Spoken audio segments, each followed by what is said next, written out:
दुनिया अपन बेटी के कुछ भी माने, लेकिन हम अपन बेटी के अपना खातिर बहुत सौभाग्यशाली मानी नहीं। जब से पैदा भइल बिया तब से हमारी जिंदगी में बहुत तरक्की हुई। अरे ई सौभाग्य रहुआ लगे रहा, अभी सौभाग्य हमारे परिवार में आई। हाँ?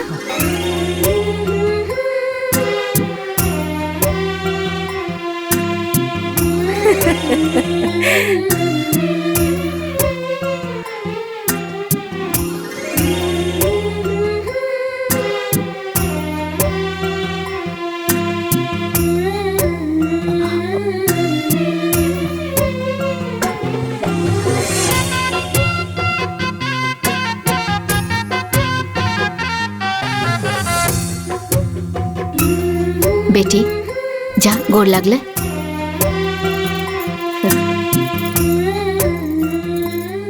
खुश रहा।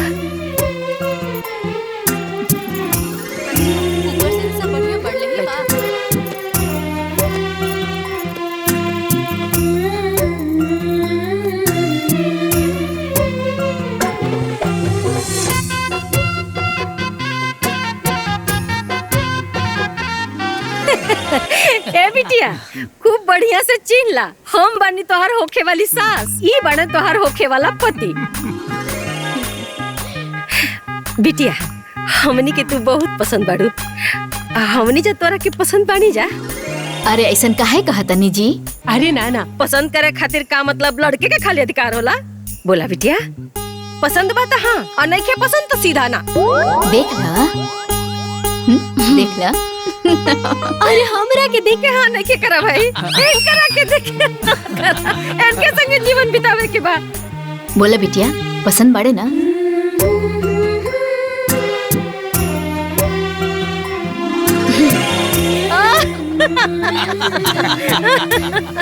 ली अब तो रउआ के संतोष हो गइल ना? हाँ संतोष हो गइल। बस अपने दोनों बेटन की वीडियो कॉल पर दिखा दी कि हम अपन छोटकी पतो पसंद कर ले बानी, ओकरे बाद कुल बात व्यवहार आगे होगी। बेटा भैया के वीडियो कॉल कर ना। हम जनते बानी बेटा बहरे रहेला लोग तो तनी इतना जल्दी में ना आ पाऊ ना, तो हम कल के रो वीडियो कॉल पर तोहनी के दिखा देम। इला माई। प्रणाम माई। खुश रहा बचवा, खुश रहा। ओनानियों के बोलावा। रुक रुक माई, हम सबके दिखाओ तनी माई, सबके दिखाओ तनी। ए ए ए ए बेजंती, अरे संतोष के शादी के दिखाओ की होता हो, जल्दी आवा, वीडियो कॉल बा माई के। ए श्रीलता, हेमलता, श्री प्रकाश, जय प्रकाश, अरे जल्दी आवा हो, माई के फोन आइल बा, जल्दी आवा। ए श्री प्रकाश, अरे जल्दी आवा हो, जल्दी। अरे आके देखा, अरे आके देखा। ए तू लोगन आवा, सब आवा, देखा आवा। अरे अम्मा जी बाड़ी ना? देखो तो ए अम्मा जी तनी कैमरा सामान मत करी। अच्छा अच्छा रुक। अरे ए देवरानी जी, अरे चेहरवा तनी ऊपर उठावा, देखा हमनी दोनों जनी तो हर जेठानी है सर। आई हो दादा बड़ा बढ़िया रूपा हो। हाँ अरे ए देवर जी, रउआ जीत गई नी जी। ए माई हमनी के तरफ से तो ओके बा। हाँ ए अम्मा जी हमनियों के देवरानी पसंद किया। दोनों करो पसंद जरूरी बा। ई हवे ई घर के सबसे बड़ बेटा जय प्रकाश, और इनकरी पत्नी है बैजंती, और ई हवन ई घर के मझला बेटा श्री प्रकाश, और इनकर पत्नी है श्रीलता। दोनों सगी बहन बाड़ी लोग, और इनकर एक एक बेटा बाड़े, चुन्नू और मुन्नू। दामाई। अच्छा भैया, ये रिश्ता हमनी के मंजूर बा।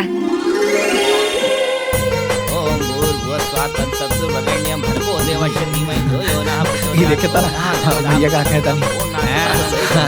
अरे तू हमके बताइबा। अरे देखा कितना सुंदर वो बूढ़ा भी छेकाई कर ले ली। इतना बढ़िया से क्यों अपन सगा बेटा कभी ना करेला। ए अंगूठिया दिया दीदी। बेटी जाना तरु, ई बुढ़िया के पास ना बहुत खेती बाड़ी रुपया पैसा बहुत ढेर बा। खाली इतने ना, उनका लागी तो चांदी के गगरी भी पड़ल बाटे, जेकरा में सोना चांदी रुपया पैसा सब भरल बाटे। अच्छा ऊपर से सब बढ़िया बढ़ले ही बा, बहुत बड़ विचार वाली बाड़ी। यही सता हाँ। सुमन के मम्मी आप पापा उनके शादी तय कर देले बालो। खुश रहा। ली समधिन जी मुंह मीठा करी। अरे पहले तो रहुआ मुंह मीठा करी। रहुआ खाई ना। भगवान के आशीर्वाद से सब कुछ शुभ शुभ होता है। आज हमरा के बड़ा खुशी होत बा। अरे सब उनकर कृपा बा और अब वही काम बीतल नहीं खे, अब वही तो काम शुरू होता।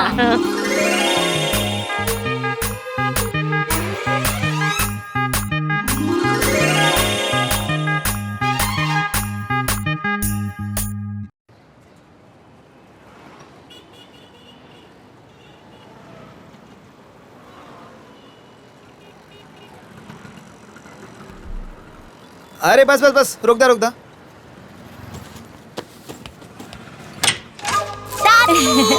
आवा आवा प्रणाम दादी। आवा हमार पोता। अरे खुश रहा।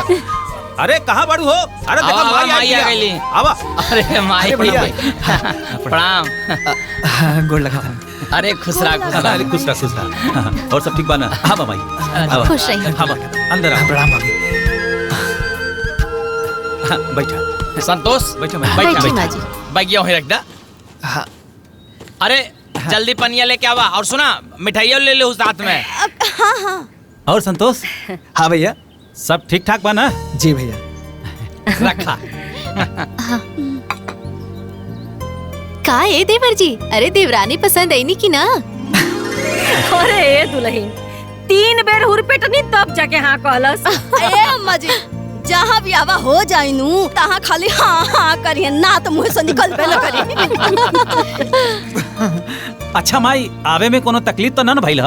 अरे ना बेटा, संतोष के रहते हमरा कोनो तकलीफ हो सकेला? चाचू चाचू चले ना छत पे खेले के। अरे हाँ चलो चाचू। अरे बड़े दिन बाद चचा पौले है, जा जा तनी खेला। हाँ, अच्छा चलो चलो। चले जा। मजा आएगा। ए माई हाँ बेटा। पनिया पीना ले। ले पकड़ खो। तुम खो। ए माई पहले पहले तू खा ले माई।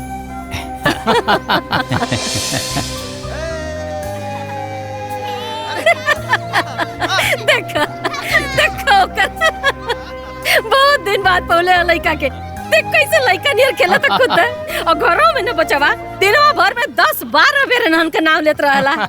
अच्छा माई ब्याहे के कौन दिन फाइनल कइले बड़े? ए बेटा आगल बनी जाना तो कुल फाइनल हो जाई। अरे माई कैसे प्लान कैले बड़ो?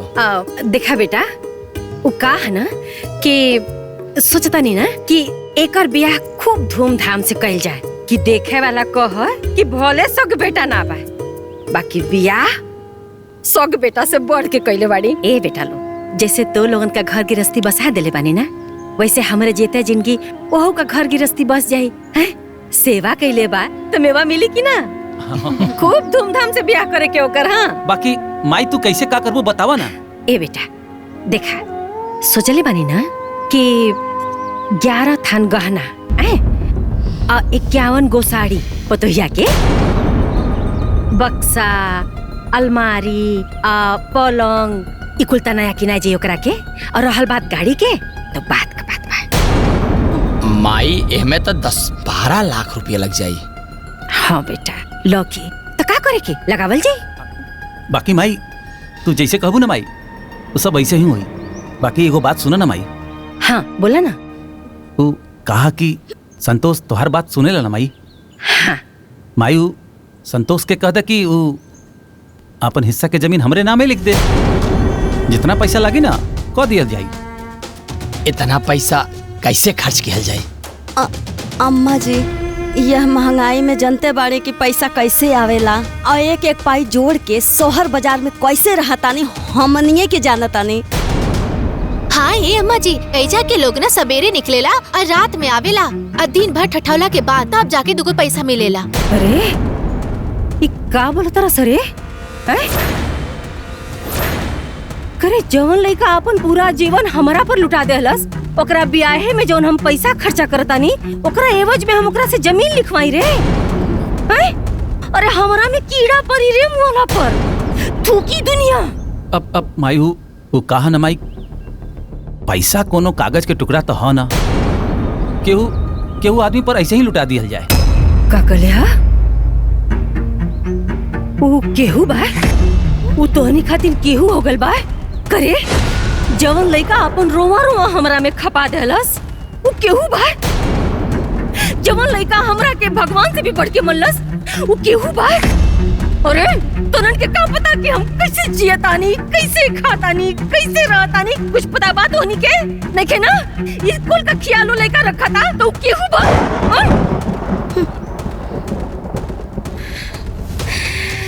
धिक्कार बात होनी के छी हमरा के तो लोगन का ये बात तनको निमन ना लगल।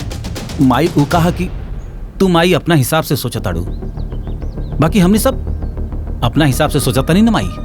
अब इतना पैसा केहू पर कैसे लुटावा जाए?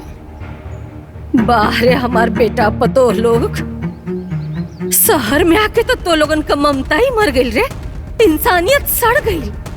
अरे पैसा खातिर तोहनी का हित ना तो रिश्ता ना तो तोड़ता रे। हमरा पास भगवान का देहल बहुत संपत्ति बा बेटा, ओकर बियाह हम आन बान शान से करब और तोरा से हमरा के कुछ नहीं के चाहत। बस तुम लोगन से इतने विनती बा कि बियाहे में आ जाइए लोगन, ताकि वो बिन माँ बाप के बच्चा की ही ना लगे कि ओकर भैया भौजी स्वार्थी हो गइल बाटे। ओह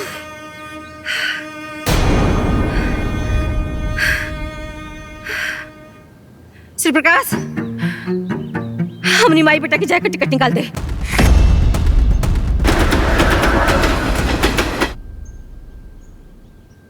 अरे बैजंती जल्दी ले आवा नाश्ता, लेट होत बा। देखा तानी एगो गैर लड़का खातिर अपना सग लड़का से यानी रउआ लोग से माज के खिसिया के चाहिए। हाँ अब बताई लोग महाजी पैसा लुटावत है संतोष के ऊपर, आ चोर बेईमान हमनी के कहत है। अरे कवन माई अपन सग बेटा पतो साथे ऐसे करेले बताई। अरे तने ना बियाह करनी तो लड़की देखे गनी ता हमनी के पूछनी ना तो गांव वाले की तरह वीडियो कॉल करके दिखावल जाता। भैया माई भी ना ओकरे साथे रहत ओकर स्वभाव बदल गइल बा। अरे नहीं रउआ लोगन के प्रति ना उनका के माया ममता खत्म हो गइल बा और ये बात रउआ लोग मान ली। अरे तो खत्म ना होखी, उ संतोषवा गांव में बैठ के जोतना पट्टी पढ़ावता बस ओतने माजी पढ़ाता नहीं। अरे छोड़ा ना यार, हमनियों को जौन मन करे तौन कल जाए। अब इतना पैसा बेसी नहीं खे कि माई के कहले पर फेंक दिहल जाओ। ए भैया चलो हो, चलो। अरे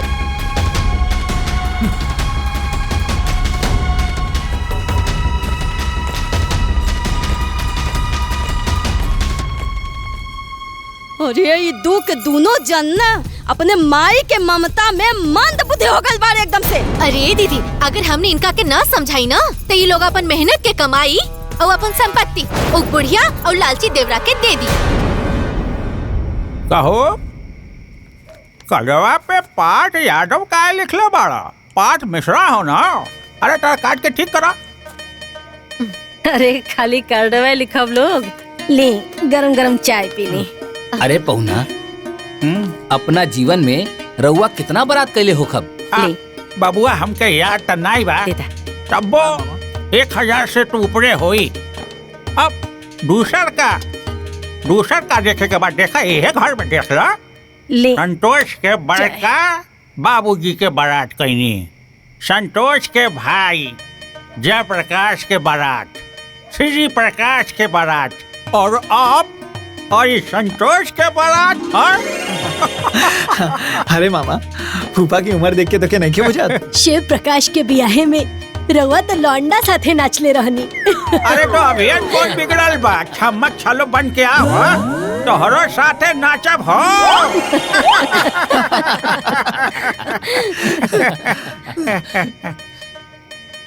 का हो संतोष? हाँ सब बिहार की तैयारी हो गई, लेकिन ये श्री प्रकाशवा और जयप्रकाशवा कहाँ रह गई है? अरे बुलावा फोन करके, सब कहाँ घूमत हुए हैं? खुद पता चल जाएगा। हाँ बोला 10,000 मुसीबत में फंसे तो उसी सिलसिले में आपकी मदद चाहिए। मैं चाहता हूँ कि आप उस लड़के। हाँ बोला संतोष। हेलो सब लोग आ गए ला भैया। अच्छा अच्छा अब बतावा, अब फूफा के इतना ना बुझात कि हमार भाई लोग ना आई हैं तो गुड़हत्थन के करी। भाभी लोग ना आई हैं तो परछावन के करी। अब तो ही लोग ही बता दा कि कब अवतारा। अब देखा ना संतोष, अब वो सब समय पर आ गई बाड़े तो हमनियों के अपन समय पर आ जाई। ठीक बा ना? ठीक बा। हाँ प्रणाम। खुश रहा खुश रहा। जाई गुरहथी करे के होई, जोड़ा जमा सिया गइल होई, आए तने ना स्पेशल कार्ड लागल होई रउआ सबके ले जाए खातिर फसुर लोग के। अरे बाप रे बाप, ए दीदी सुन ली वो दिन बुढ़िया के बात कैसन कहत रहल हिया। अरे ओकर मुंह बा हमने से परछावन करावे के लायक। मम्मी गांव में चाचा चाची के ब्याह में। चुपचाप खाना खा, क्यों कतन जाए, न इतना समय बा न पैसा बा फालतू बर्बाद करे के।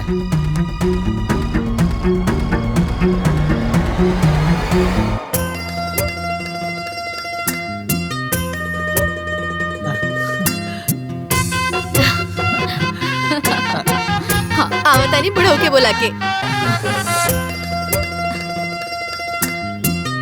भाई देखा, अरे रोम होम दही हल्दी अब बिल्कुल हमरा के ना लगी। हाँ बता दे। काहे ना लगी? हाँ। अरे रउआ के स्पेशली रंगे के लिए आइल बानी। मनोरंजन ठीक ना होई। रंग जाए। यही खातिर हम ना आवत रहनी। हाईली नहीं हल्दी लगावे से पहले इन नौटंकी शुरू कर देली। हो गई मैं लालू तोरा हमरा साथे। हमरा साथे आई। चलो बाबा। क्या संतोष, अरे तो हर बड़की माई नहीं दिखाई देता रही। माई अरे अभी यह तो रहनी माई।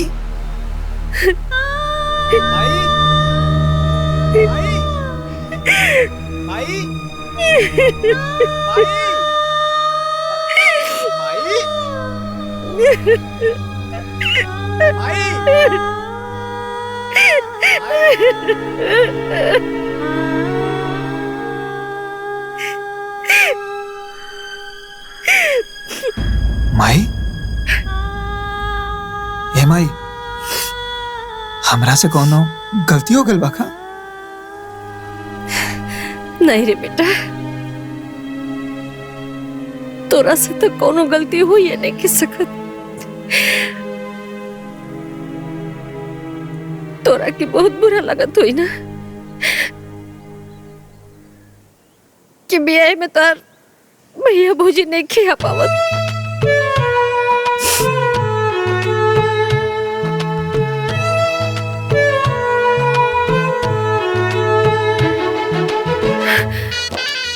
हमार बात सुन न गोरका।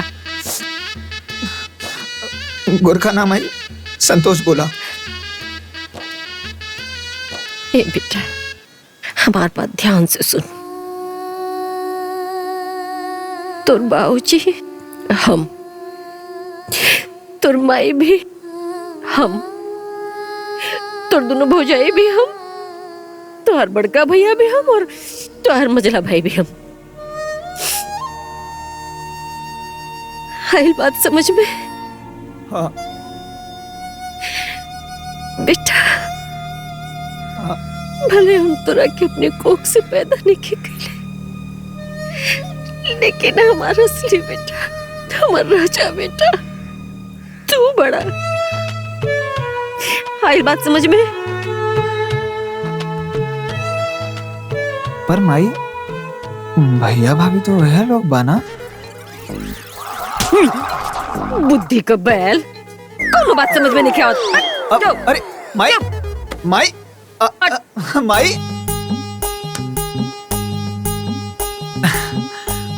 बारे हमार माई।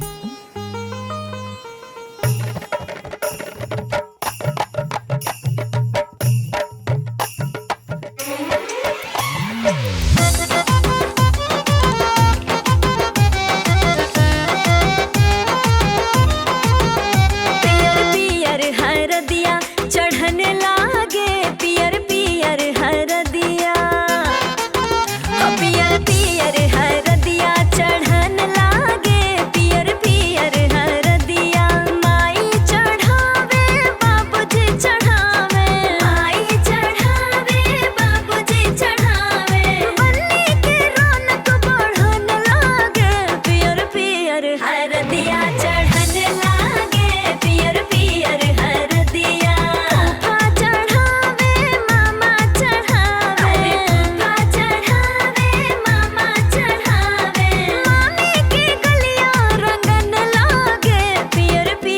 हरदिया चढ़न लागे पियर पियर हरदिया चढ़न लागे पियर पियर हरदिया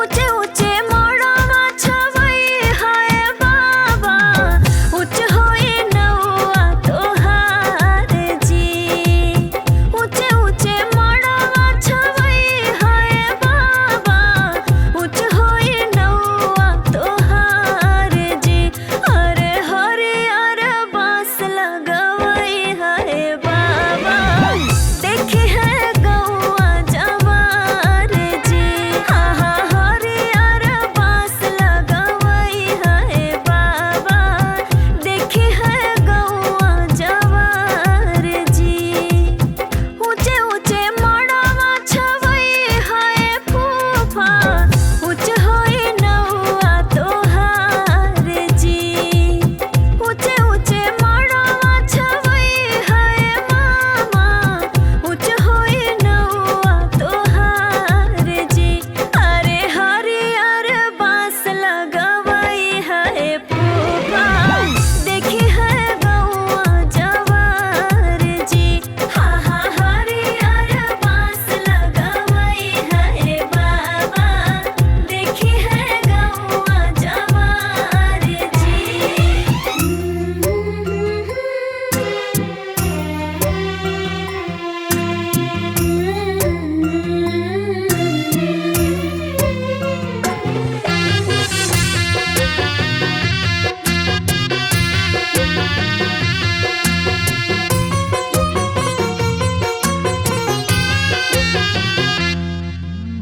अंगना में रोवेली दुलारी बेटी दुअरा बाजे ना बाजा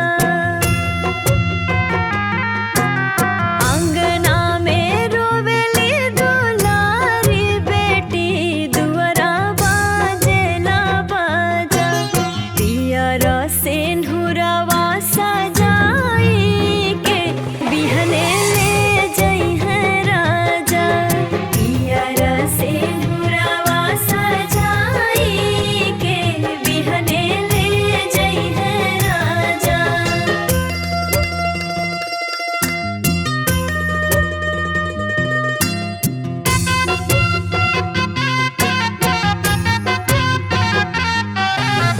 बजर के छतिया माई बनाई करी है विदाई हो बाबूजी के अखिया के पुतरी बिटिया हुई है पराई हो ससुरा में सुगनी बैठाई के बंद होई दरवाजा पियर सिंदूरवा सजाई के बिहने ले जई है राजा पियर सिंदूरवा सजाई के बिहने ले जई है राजा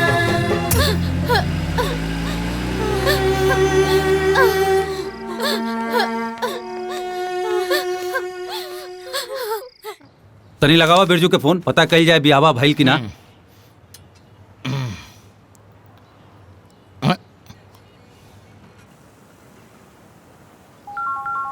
अचानक के कर फोन आ गई।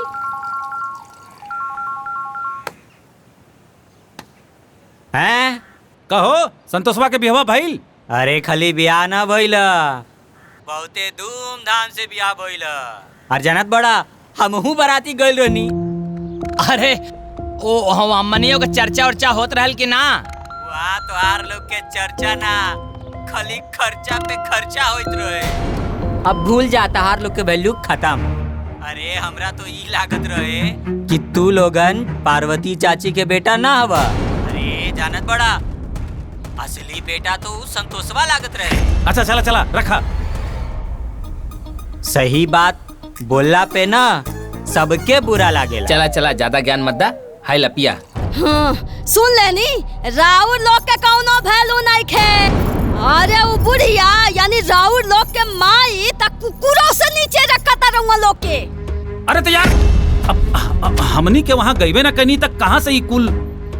अरे तो रउआ लोग ना जाए के सपनवो ना देखी, काहे कि ना आपके माई के मत्ती मारल गइल बा, मत्ती मारल गइल बा। मम्मी मम्मी हमार पेंसिल नहीं मिलत। अरे हमनी के सारा संपत्ति चल गइल आ तोहनी के पेंसिल के परल बा। जा लोग पढ़े, बाद में देहब।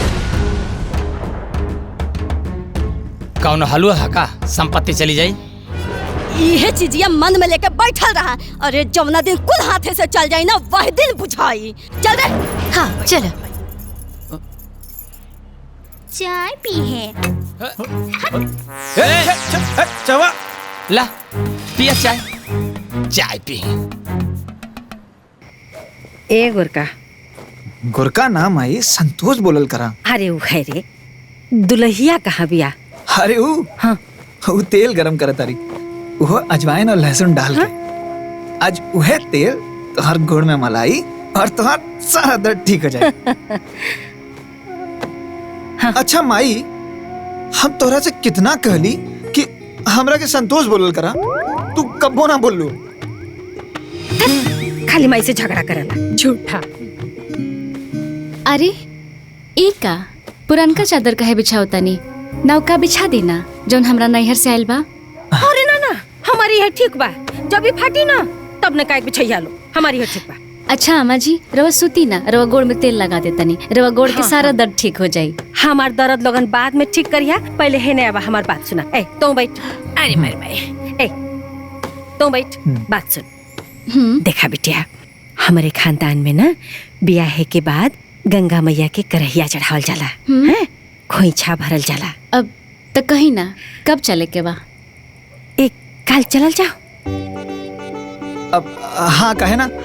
तो एक काम कर बेटा, तू ना कल गाड़ी बुला ले, गाड़ी से चले के। हाँ, जी माई। कहा घूमे चले के?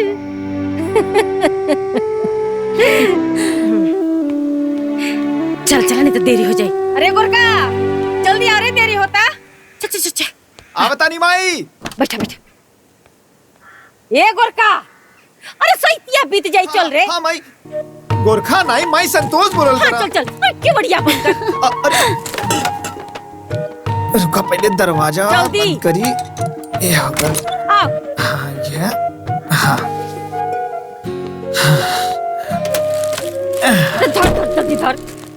रख दे ली। सैतिया बीतल जाता। जल्दी जल्दी बैठ बैठ। चल चल चल चल भैया। ये लोग कहाँ निकल गए?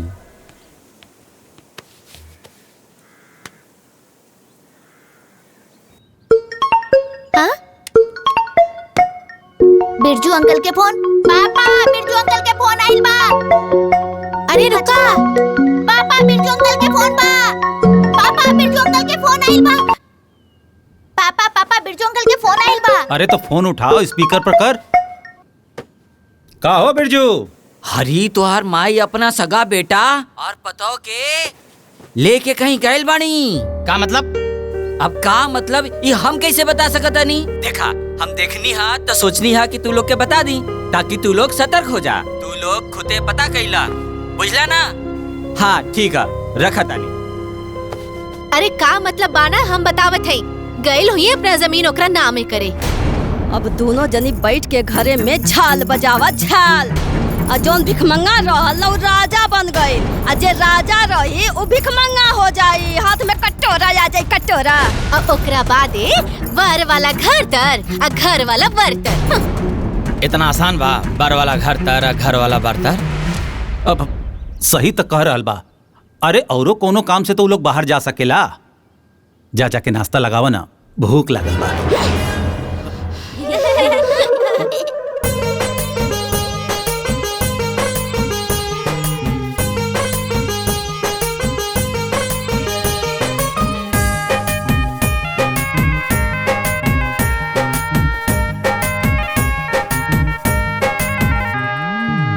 जुड़ा जुड़ा पिया रे सिनुर टिकुलिया रौरा चरण में चढ़ाई। जुड़ा जुड़ा पिया रे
घी डलले बाड़ू ना? हाँ।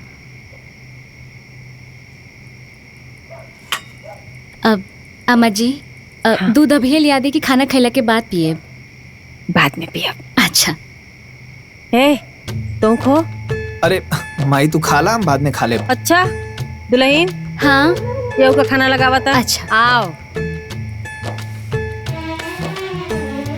सुना अचार मत दिया करा के, अचारे का बड़ा शौकीन लड़का बाई। अच्छा ठीक बा। हाथ धोआ।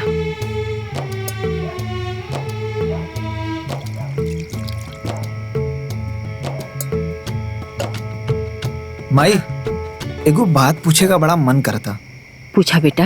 ई भैया भाभी हमरा शादी में काहे ना आइलन? अच्छा कैला जी आज ही सवाल कह लेला। तोरे ब्याह के दरमियान तू इतना खुश रहला ना बेटा कि हम ये बात तोरा के बता नहीं बोली, बाकी अब बतावल जरूरी बा। तोर भैया भौजी ना बेटा निहायत स्वार्थी हो गए बाड़े, बदल गए बाड़े। जानता रे तोरा ब्याहे में जवन खर्चा भइल रहे पैसा ना, ओकरा बदले में तोर जमीन मांगत रहना सा। अरे हम उन्हन की बड़ी धिक कर ली, बहुत डटली। ये बात सुन के हमरा के बड़ी सदमा लगल बेटा। करे हमरे कोख से इतना नीच विचार वाला लड़का पैदा भइल बड़ा सा। धिक्कार बा हमरा के। वही दिन हमरा दिल से उतर गई ना और एकदम त्याग दे ली। और वही दिन ही फैसला ले ली बेटा कि हमारा असली बेटा तू बड़ा, हमारा असली पतो ई बाड़ी। ये घरे का जितना भी जवन भी संपत्ति बा ओकर मालिक तू बड़ा और ये घरे का मलकिन ई बाड़ी। माई पर भैया भाभी लोग तो उहे लोग बा ना? हाँ बात तो सही करला। भैया भाभी तो उहे लोग बाड़े। इन्हें आवा दुल्हन। हाँ थाली उठावा। उठा ला। आओ। हाँ? आवा बेटा आवा। इन्हें आवा। हाँ आओ। बुद्धि का पैदल कौनो बात दिमाग में घुसल ना करे, चाहे इन्ने से बोला चाहे उन्ने से। बक जो थोड़ा संगे हमें खाए कि नहीं खे। अरे अम्मा माई चुप माई माई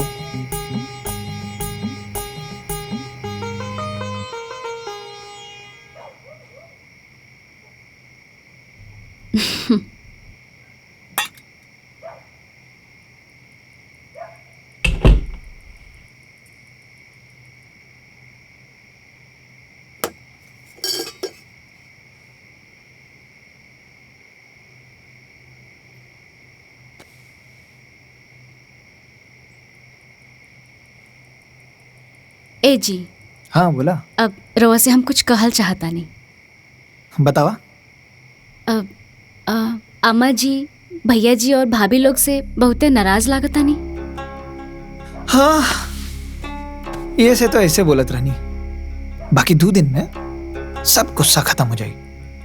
हम माई के जाना था नहीं, यही से तू माई के गुस्सा से कंफ्यूज मत होगा। बाकी भैया लोग का हमरा पे बहुत एहसान बा। तू हमेशा भैया लोग के इज्जत रखिया। इहो कोनो कहे वाला बात बा। रउआ हमरा तरफ से एकदम निश्चिंत रहब। पर एक और बात बा। का? इहो कहे के पड़ी।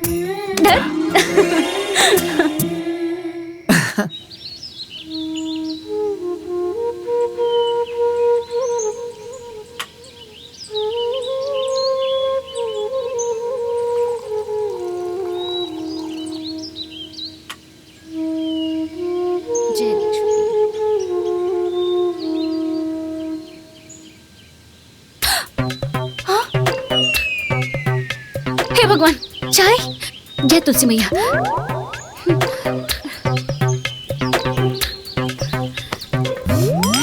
अम्मा जी कहाँ बानी? चाय बन गइल बा।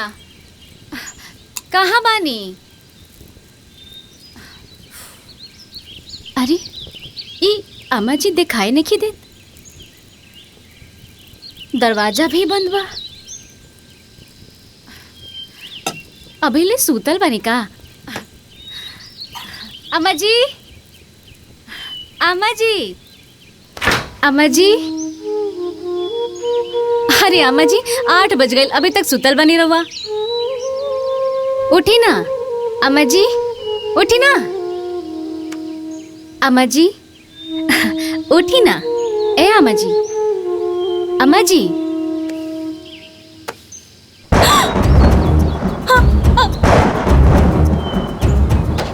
अम्मा जी, अम्मा जी, अम्मा जी, अम्मा जी, अम्मा जी, ए जी जल्दी आई ना जी, जल्दी आई। अम्मा जी, अम्मा जी, उठी ना, उठी ना। अम्मा जी, देखी ना अम्मा जी के कहाँ गए?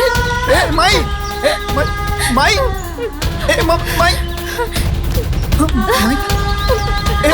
अम्मा जी, अम्मा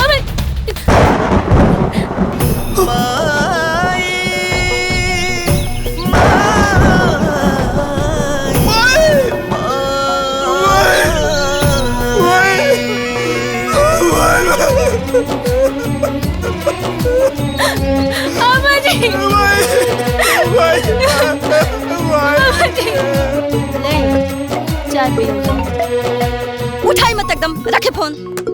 अरे कितना निर्लज बा हो कि कॉल पे ब्लॉक कइला के बाद व्हाट्सएप पे फोन करता, ओह पे ब्लॉक करी तुरंत। महिला भैया भी फोन कर दिला।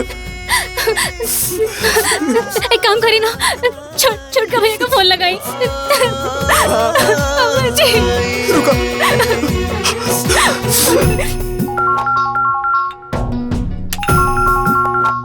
अरे हमरे पे व्हाट्सएप कॉल करता।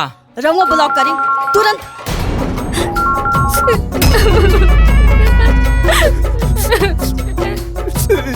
वो फोन काट दिला। एक काम करी, छोटकी दीदी को फोन लगाई, लगाई ना। अम्मा जी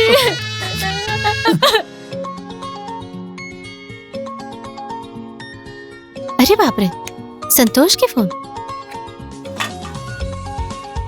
ए दीदी, हाय देखो तोर फोन पर संतोष के फोन आवता। पहले इनका काटा, इनका हम इलाज करता नहीं। ए ला हो गई ब्लॉक, करे फोन अब।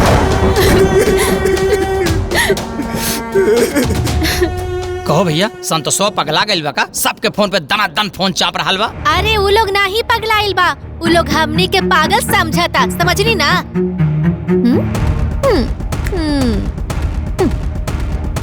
अरे रउआ सबके माई और उनका सहोदर बेटा दोनों मिल के जरूर कोनो प्लानिंग कइले बारे, आ उहे खबर देवे के होई गुड न्यूज अपना भाई लोगन के। एही से उ दनादन फोन पे फोन करता। ए दीदी, हमरा फोन पे फोन आवे ओकरा पहले ही ब्लॉक कर देता। ठीक कैली है। चला सब लोग ब्लॉक कर देला ना। हाँ बहुत बढ़िया। शांति वनस्पति शांति विश्वदेवा शांति ब्रह्मा शांति सर्वलम शांति शांति शांति रामा शांति रेडी ओम शांति शांति शांति। अरे इतना बिरजू के वीडियो कॉल आवता हो। उठावा। अब 2 मिनट रुका भैया, तो टिकट बुक कर दे।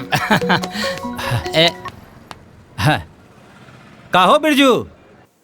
का हो संतोषवा तोहरा के फोन कैले रहला हा? अरे मर्दबा, तू कौने आदमी के बात करत बड़ा हो? अरे ओकरा से तो नफरत हो गइल बा हमनी के, नफरत। अरे आवत रहल फोन उनकर हमनी के मोबाइल पे, ब्लॉक कर दिहल गई। अरे ब्लॉक काहे मार देहला? जानत बड़ा तोहार माई मर गई। हाँ देखा।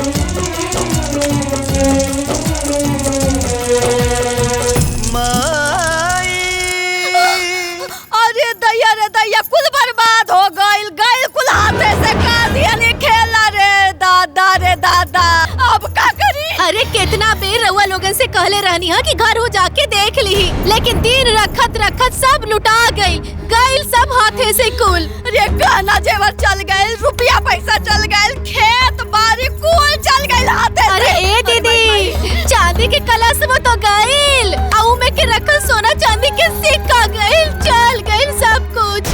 अरे गईल हाथ से। अरे इतिहास में लिखा जाई कि अपन माई गैर बेटा खातिर जीते जी कूल कर दिलस और अपन शौक बेटा के बर्बाद करके मर गईल। अरे चुप रहा लोग, अभी कुछ ना बात बिगड़ल। जयप्रकाश। जी भैया। गाड़ी बुलावा, गांव चले के बाद।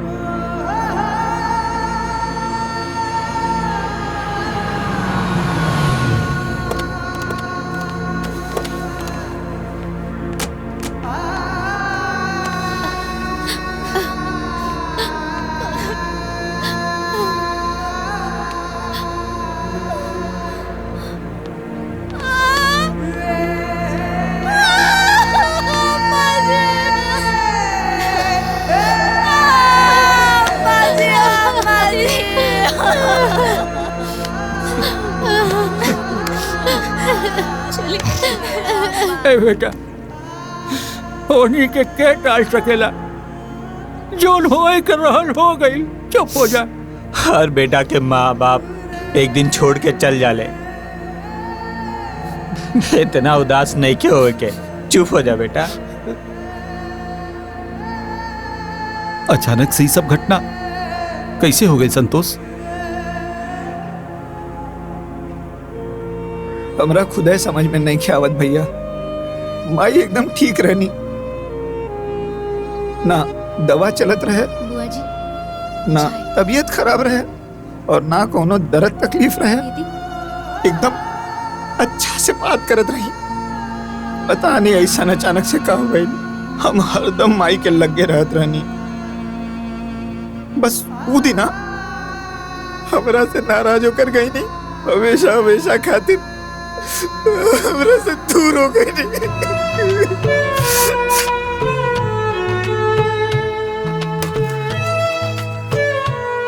रोज सुबह जब हम चाय बनावत रही तो आमा जी आके हमरा लगे बैठ जात रही, लेकिन ओ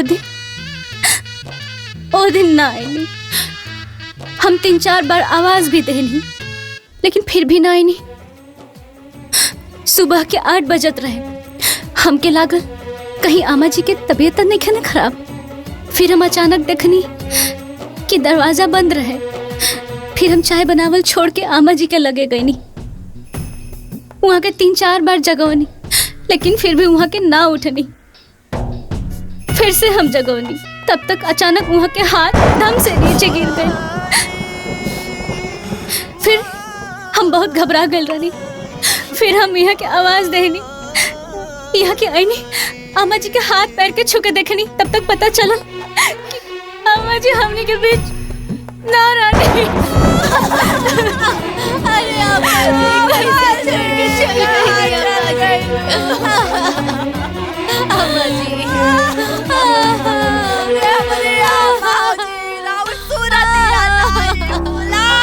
आमा जी।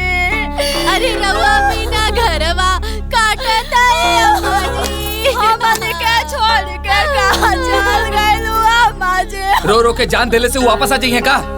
चुप रहा तू। संतोष अपना जगह से अभी हिल ना सकेला, कहने लोगन गार्जियन हवा। अब हिम्मत रखा और आगे के कार्रवाई करा। तीनों लोग आपस में मिल के बातचीत करके बात के फाइनल करला। 10 गातर के बाद इस टाइम ना मिलेला।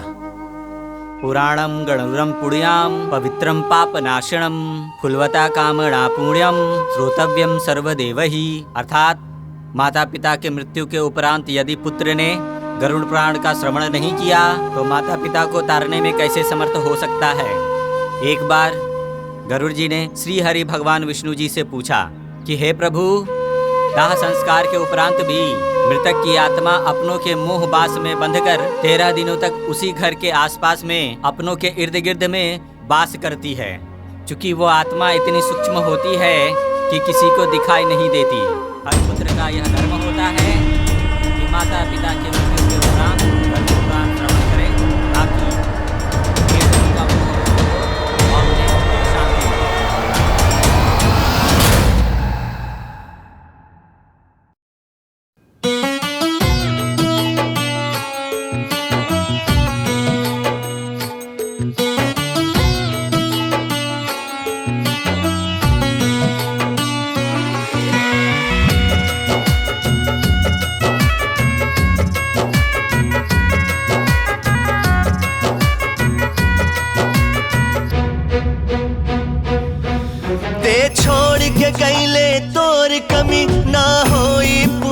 रे माए ते छोड़ के गईले तोर कमी ना होई पूरा रे माए तोरा बिना ई जग में रहे अधूरा रे माए तोरा बिना ई जग में रहे अधूरा रे माए माए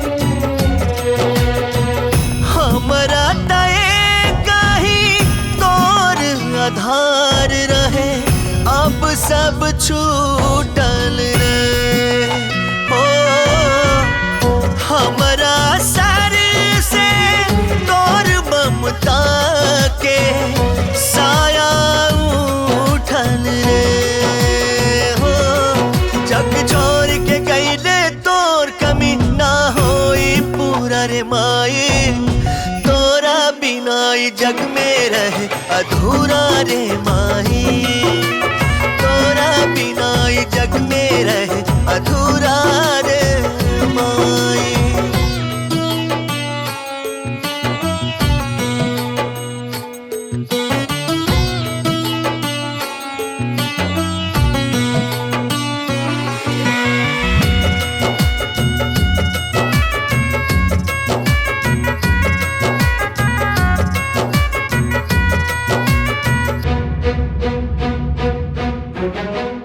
अंगूरी धरा वालो दुनिया देखा वालो छोड़ के चल गई हो जन्म से हमारा जुड़ल नाता तोड़ के चल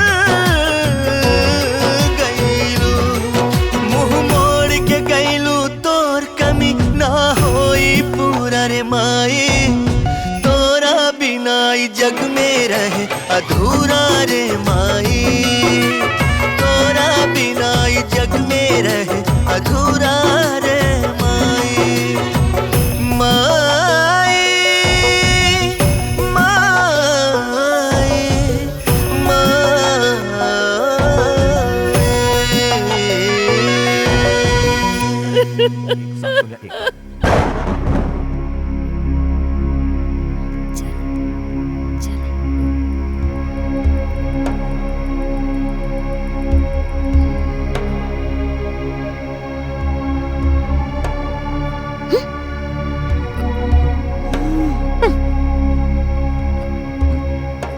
संतोष, हे संतोष।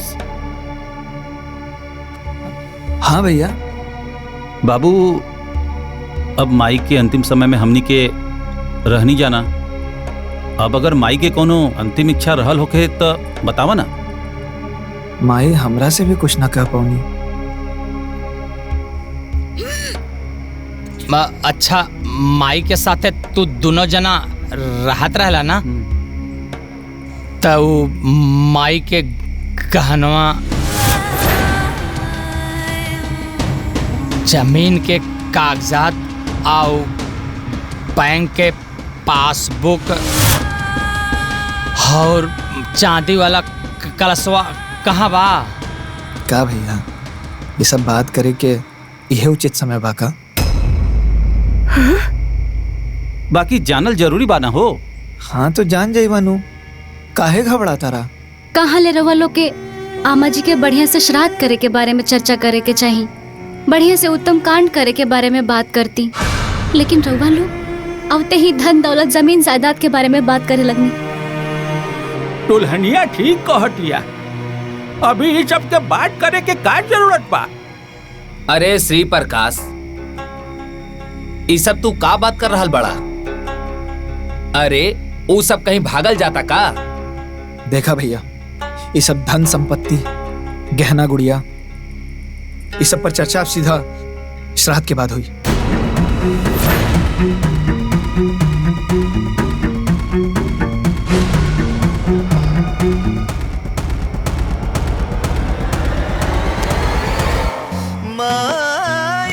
अरे हमार गोरका पहली बार इतना अच्छा बात बोले नजर ना लगी।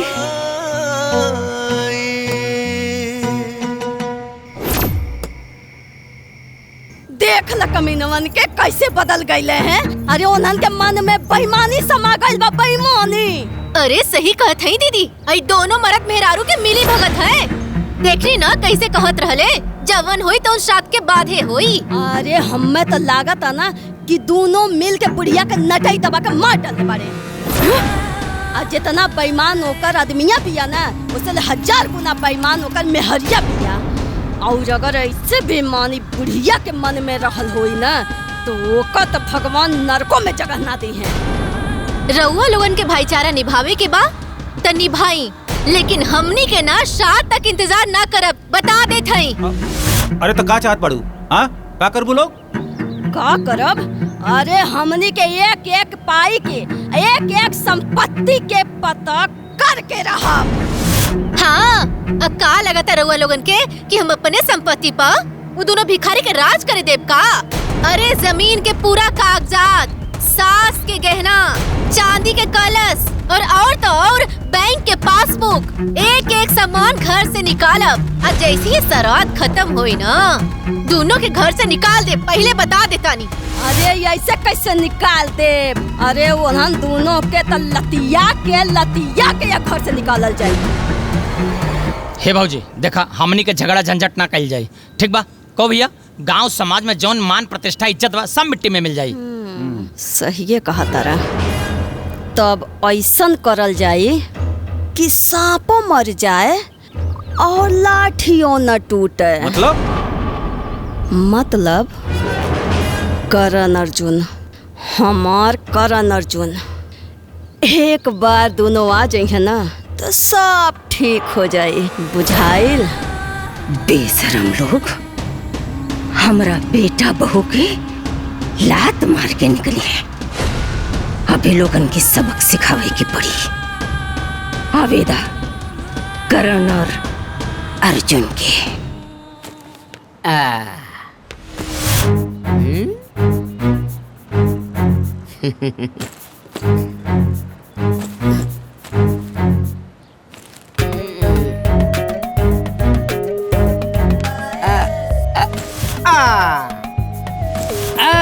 मोटे। हाँ भाई छोटू।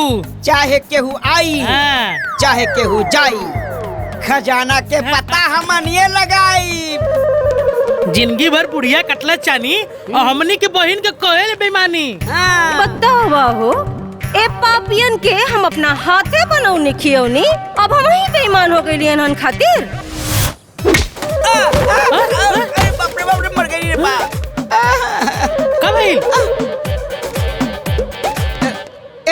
बदतमीज इंसान, कामीनों के खानदान काय करता रे हमनी के परेशान। हल्फा मचा दे, गर्दा उड़ा दे, ऐसा घुसा मारा कि धरती धरा दे। ए छोटान, ज्यादा बोला मत, न तो उठा के फेंकब तो गिरबा गांव के बोरी, ठीक ना? हमनी के लाठी कब्बर नहीं हजा हैं? जा दो भैया, चला चला चला। छोटू, बाकी लोगन के बाती पर ध्यान मत दे, सीधे खजाना पर ध्यान दे। मुटका तो समझदार हो गइल बा। छोटू, खोजे के बाद खजाना और वो दोनों जाने के देवे के बाद सजा। पर जीजा जी के बनावे के बाद राजा। ओ, पेट हाथी के मुंह बाछी के। अरे मार मार मार, अरे बाप रे बाप, डंडा मार के कर दिया बखेड़ा रे। अरे पिछवाड़े के चमड़ू धेड़ा रे। अरे तेरी माई की जगह तेरे बहन की हाँ कर। काय मले कदा, चल चल चल चल चल, काय मले तेरी बहन की, तेरी माई की, काय मले रे, काय मले रे। खेला होता खेला होता खेला होता, खेला होता खेला होता खेला होता, खेला होता खेला होता बड़का खेला, खेला होता खेला होता बड़का खेला।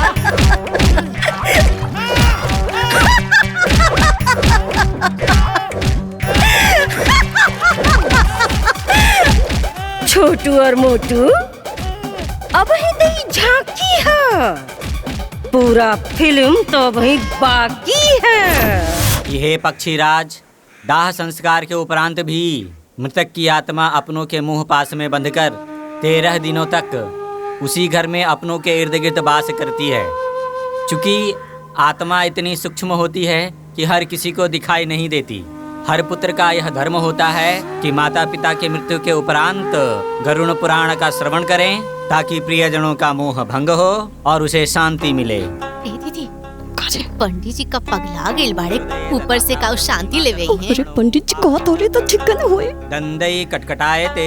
उस समय 2 यमदूत आते हैं, बड़े बहना क्रोध नेत्र वाले, पाप दंड को धारण करने वाले।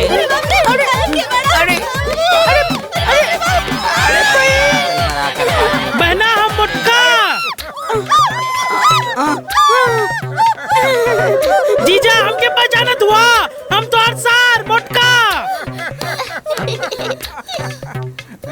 जीजा हम तहार छोटा सार। जाई नहाले। चल चल भीतर चल। चल नहाओ पहले।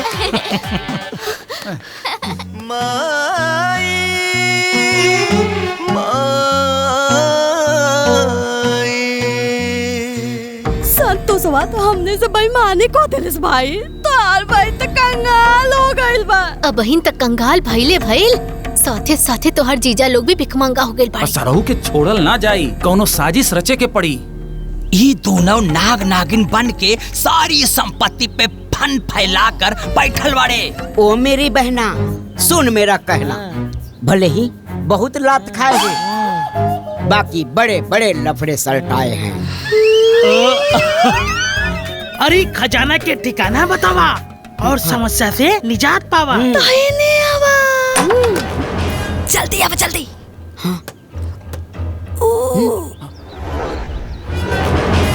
ओही चाबी में हमने के किस्मत बंद बा। लौकल। अच्छा अब समझ में आयल कि इन्हन बेईमान का नजर कहाँ बा। सगरो खजाना बा संदूक में, आ संदूक में बा ताला, आ ओही ताला के चाबी बा हाउ टंगल बा। ओ बहना बता तू कहाँ बा वो संदूक।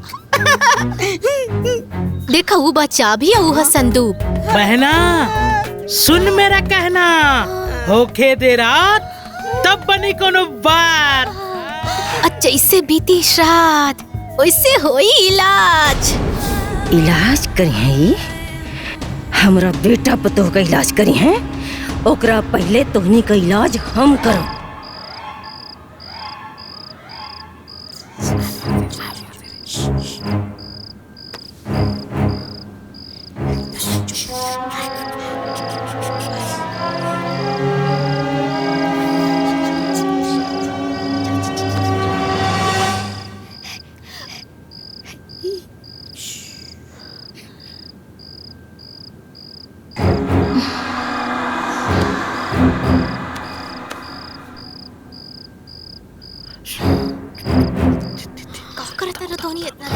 निकाल ला चाबी।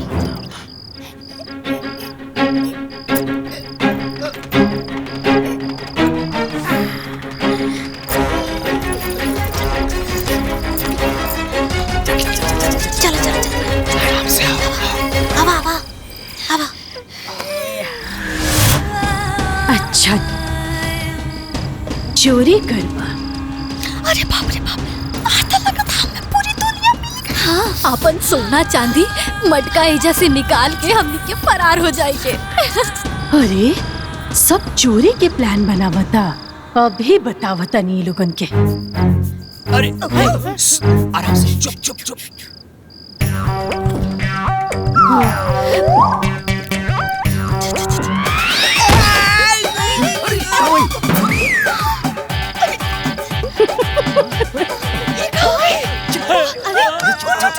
चाबी, अरे चबिया कहाँ गई?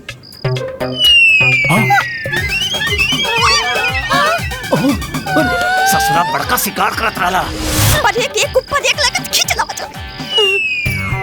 हे चुप। हे पहले प्लान बनाओ कैसे चाबी उतरी। सोच कुछ।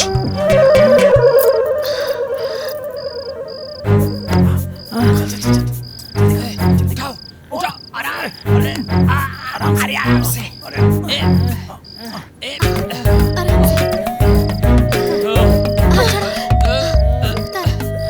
थोड़ा सा उठाओ नीचे से।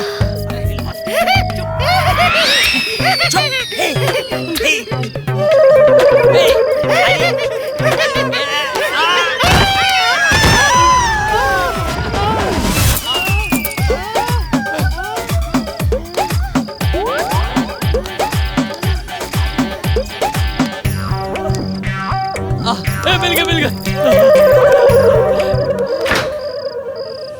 एकदम चुपचाप रहिए, चुपचाप। जलावा जलावा।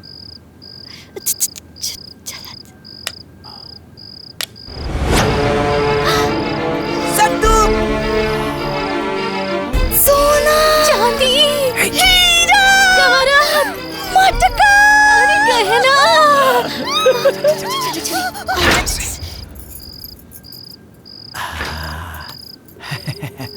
सास बहू और साजिश, सास बहू और साजिश, सास बहू और साजिश। कुछ नहीं।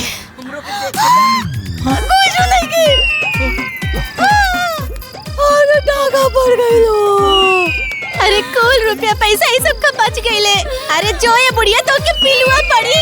अरे बुढ़िया तो के नरक में जगह ना मिली रे। बतावा हो ये हमरा के मुगलों के बाद सारा पता नहीं सो। अच्छा ठीक बा, तू डाल तो हम बात ए भैया जौना चीज के डर रहल उहे भइल। अरे दोनों लूट लेलन सन। अब का हमने बैठ के झुनझुना बजाई झुनझुना। अब बताई साले जी, लूटल इतना आसान बाका आए? गांव जवार नहीं खे, थाना पुलिस नहीं खे, अरे केकरा नहीं खे पता कि पार्वती देवी के हमनियों के लइका बनी जा। हाय भाई, कहीं थाना पुलिस और गांव जवार के अपने में मिला लस तो का करबर हुआ लोग। सर जी जैसे के तैसा बोटी बोटी काट के एजा हमनी सब गाड़ दे, सारवा होगी संपत्ति के सुख। ए भैया हमनी के सास तो हमनी के कंगाल कर देलस, बर्बाद कर देलस। अरे वो लूटरवन लूट के चल गइल। हमनी के तो जीवन अंधकार में हो गइल ओ भैया। ए बहना, अपन भाई के करामाती खोपड़ी पर भरोसा रख, फिर खजाना के स्वाद चखा। ऊ चाहे पतालो में होई, हम ओके कोड़ के निकालब। अगर आसमान में भी हुई ओकरा के फोड़ के निकालब। दीदी चली आई, चली आई, आई आई आई। दीदी दीदी दीदी जल्दी बाहर आई। दीदी जल्दी बाहर आई। हाँ। का भेलो दीदी? लागत रात में घर में कुछ गड़बड़ भइल बा। हाँ। का गड़बड़ भइल बा हो? रवा लोग आई हमरा साथे, हम दिखाओ तनी। अब हम देखा तानी नु, आखिर गड़बड़ का भइल बा? हनु चला चला चला। हाँ चलो आई सब। आवा लोगन, हमरा पीछे पीछे आवा। ये देखी कमरा में तो ताला लागल रहे और ताला के चाबी तो हम अपना कमरा में रखले रही। फिर वो यहाँ कैसे आ गई और एकर ताला कैसे खुल गई? होय देखी अम्मा जी के संदूक भी खुलल बा। हम कहा तानी ना एक घर में रात में जरूर कोनो चोर आइल रहे। चोर आइल रहे? हाँ। देखी देखी देखी तीका जे चोरौले हो का गोड़ टूट जाओ। छोटकी दीदी, अब आए जो चाबी उठल, दरवाजा खुलल, संदूक खुलल, लागता कि दाल में कुछ काला बा। माता जी के वो कुल संपत्ति लुटा गई, जेकर चारों तरफ हल्ला बा। अरे छोटू भैया, ना कुछ काला बा ना कुछ पीला बा, इस सब झूठो के लीला बा। मतलब ये है कि आमा जी के कोनो सामाने में रवे ना कल। ए छोटकी दीदी, तू तो कह देलू सब टेंशन आसान। आखिर कहाँ बा माता जी के वो कुल कीमती सामान? अच्छा वो कलसी, अच्छा वो माँ जी के सब गहना,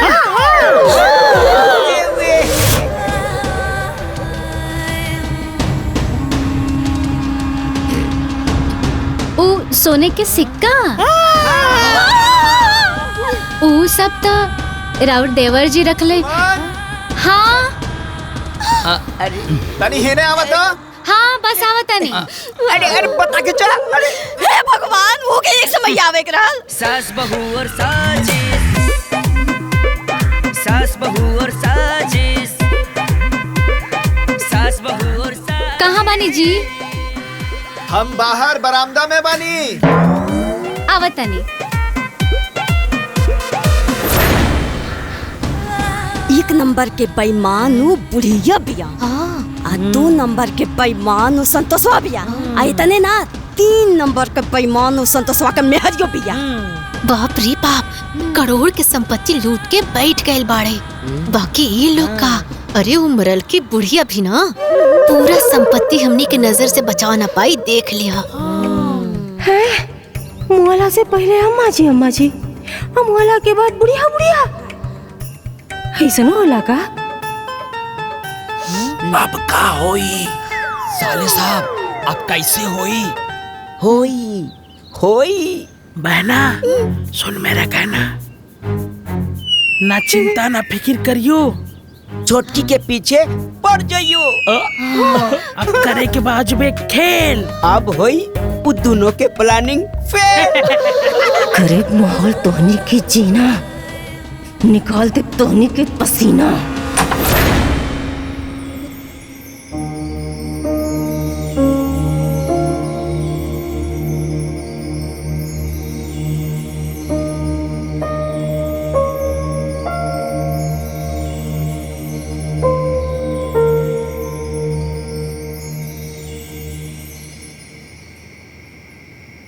दुल्हन, ए दुल्हन, दुल्हन,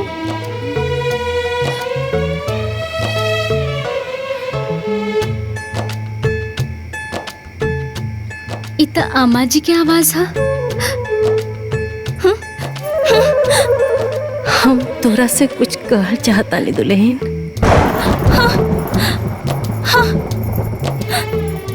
सुना ना, हे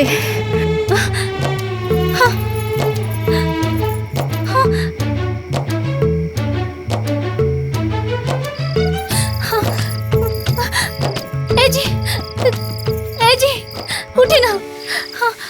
कहा भाई? हम अम्मा जी की आवाज सुननी है।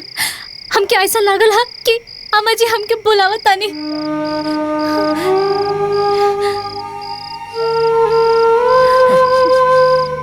तू बड़ा किस्मत वाला बाड़ू सुमन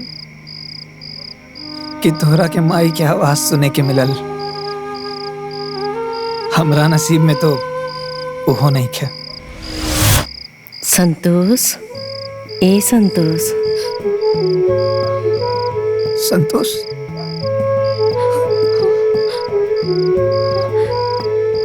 संतोष,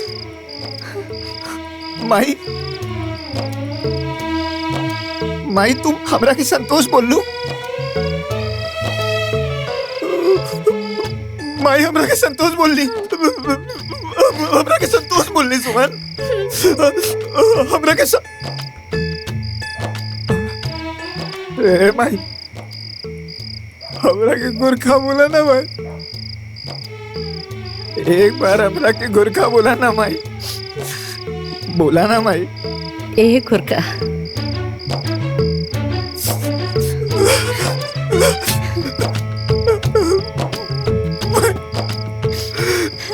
हमरा के गोरखा बोल ली। हम तोरा से कुछ बतावल चाहता नहीं बेटा। बतावा ना माई, का बोले के चाहता रू?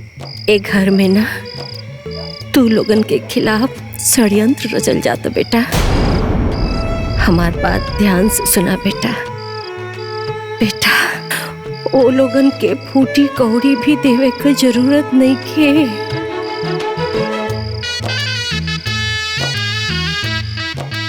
लेकिन माई, भैया भाभी तो उहे लोग हुआ ना।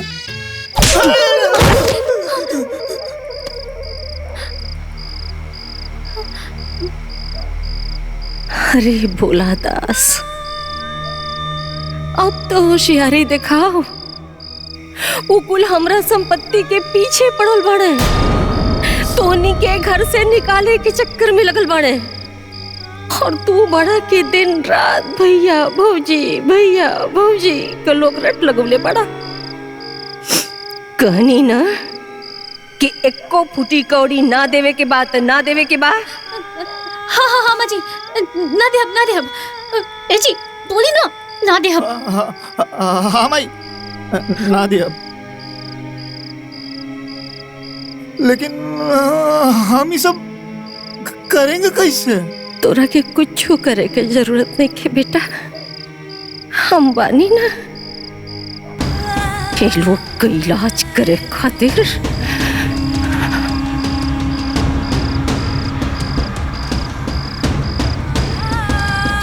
ठीक बा माई।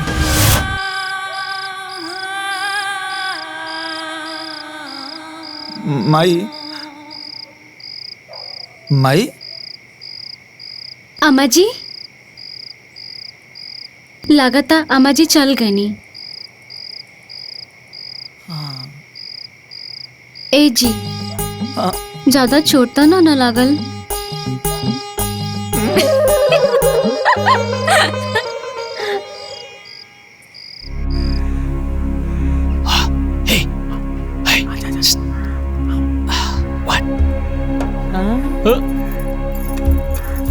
जाना तारू छोटको?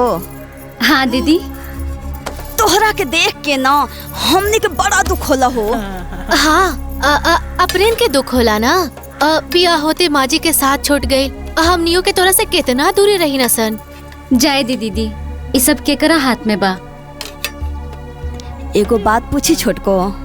हाँ दीदी पूछी ना। ओ अम्मा जी के कुल गहनवा सन उ सब बा। उ जमीन के पेपर सब? अरे दीदी उहो बा। अरे ये सब तो हमरा सीधा साधा पतो के पीछे ही पड़ गल बड़े। कुछ तो उपाय करे के पड़ी।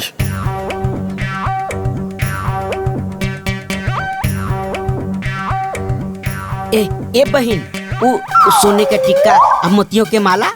अरे छोटू भैया उहो बा। उ चांदी के कलसी? अरे मोटू भैया हम कहा तानी ना उहो बा। का बहन, इहो बा उहो बा सब बा, बाकी बा कहाँ? अरे दीदी कहाँ हो गई? दीदी दीदी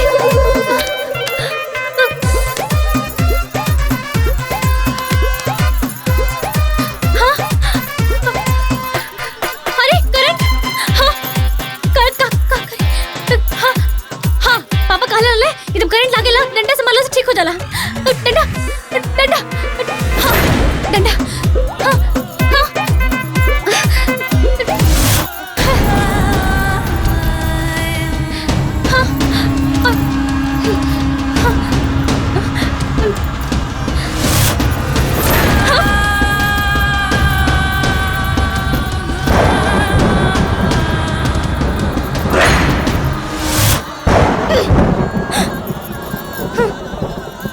सास बहू और साजिश, सास बहू और साजिश, सास बहू और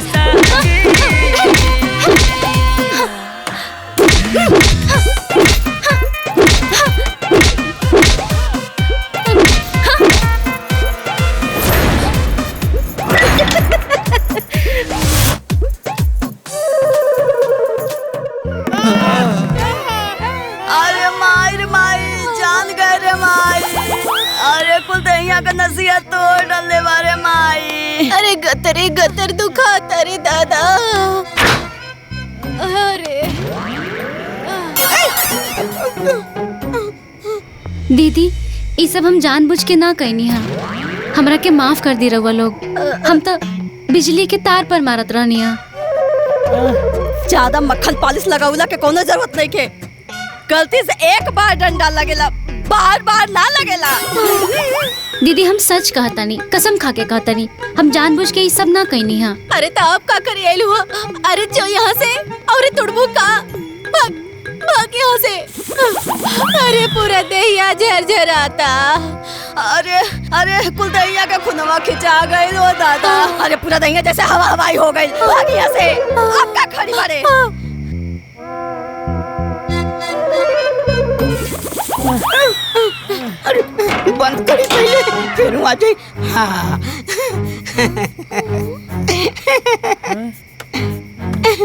ए बहना, एक बात हमको याद आई। उस रूम में थी एक सुराही। कहीं उसी सुराही में तो सोना चांदी नहीं छिपाई? अरे हमारा भाई जैसा दिमाग कहाँ के हो पाए? सोना चांदी के पता ना ये दोनों लगाई। तो ठीक बा, आज राती के होई खुदाई।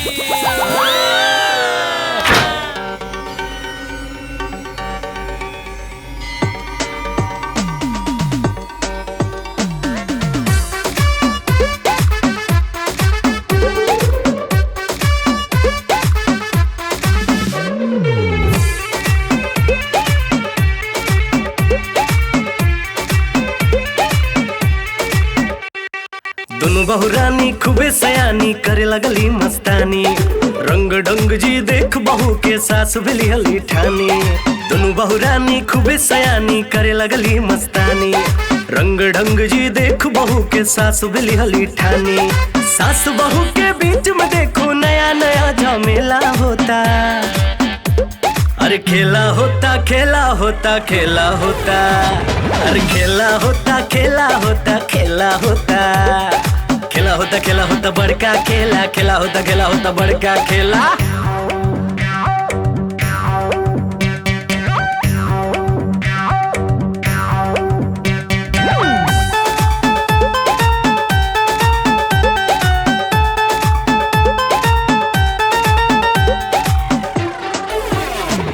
सब लोग रात भर मिलजुल के खोज खोज बिन करता वे खुल खुल के। कब है बक्सा में, कब हो बक्सा में, कब है कोठरी में, कब हो कोठरी में। कोठरी कोठरी कोठरी में बहुरानी लोग बाजना आवे हो। फिर सासू जी सबक सिखावे हो।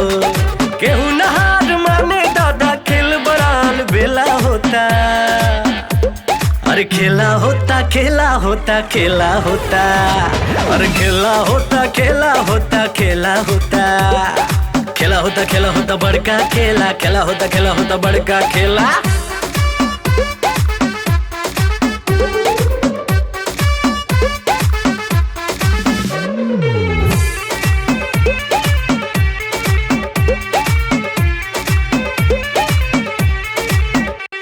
रात भर चले हंगामा जी। खोज खोज खोजे खजाना जी। कब घर के भीतर, कब घर के बाहर, कब ताखा ताखा दर्जा दर्जा बोरा बोरी में। अब बहु लोग के पलान अब फेल होता जी। दिन रात तो चलेला बस इहे खेला जी।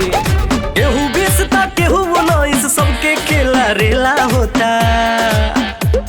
अरे खेला होता खेला होता खेला होता। अरे खेला होता खेला होता खेला होता। खेला होता खेला होता बड़का खेला। खेला होता खेला होता बड़का खेला।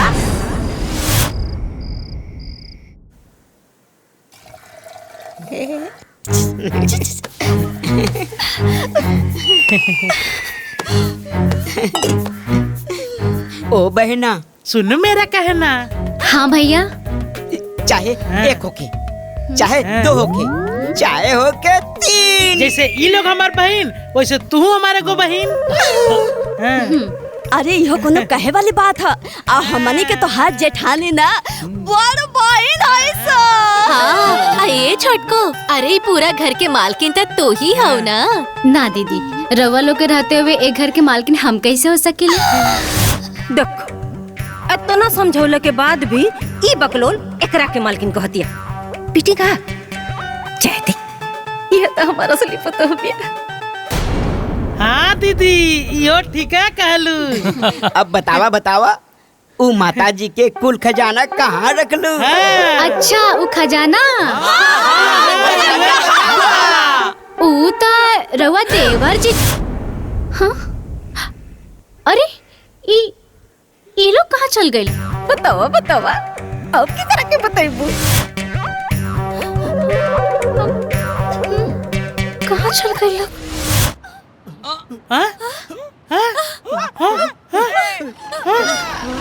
अरे अजबे गजब डरामा होला, नया नया हंगामा होला। हाजी हाँ, हाजी हाँ, हाजी हाँ, हाजी हाँ। बड़ा अजूबा सास के खेला होला, बड़का बड़का झमेला। हाजी हाँ, हाजी हाँ, हाजी हाँ, हाजी हाँ। सबके मन में खोट रहेला, ए दादा रे होत रहेला। सास बहू और साजिश, सास बहू और साजिश, सास बहू और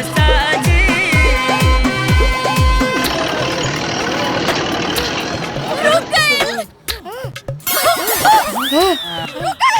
गए, हमने बच गए नहीं सर।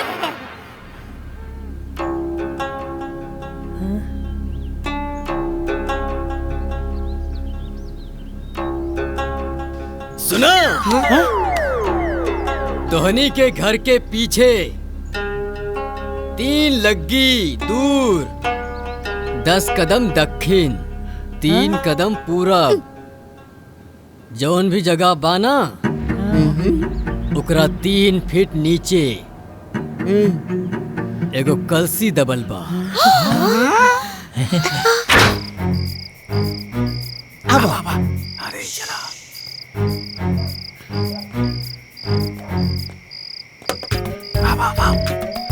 अब घर के पीछे तक तो आ गई।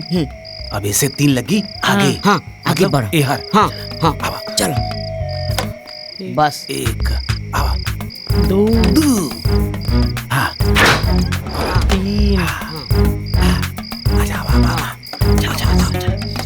देखो बस हो गई। 3 लगी तो हो गई। हाँ अब 10 कदम दक्षिण।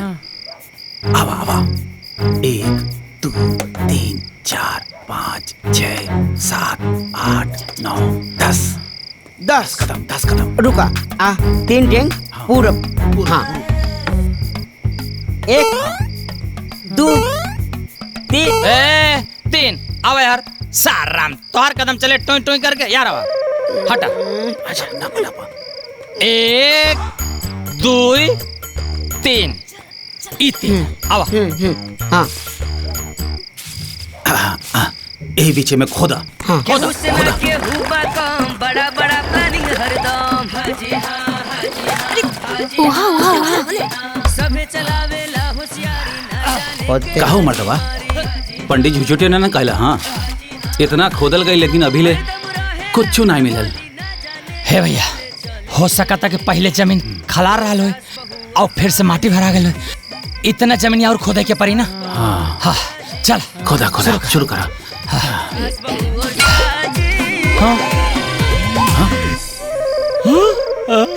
मिल गई।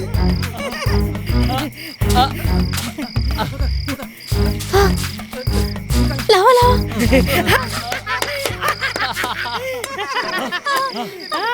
खजाना मिल गई।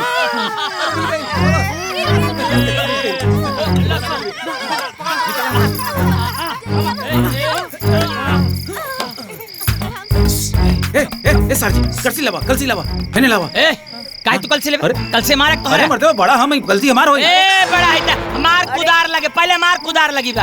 अरे यार 3 घंटा से हम खोदा तनी तो हमार ना भाई। अरे 3 घंटे से कहता हम दारू ले रहे थे का 3 घंटे से खोदा। देखा भाई बात गड़बड़ा जाए पहले बता दे कल से हमले भैया। ए बड़वा रहते तो हरिच्छा मनी की आंखें। अरे देखो हमर बात। अरे सुना। अरे वो लोग कल से लेके भाग गए। आओ देखो। हाँ देखो। अरे आवा भाग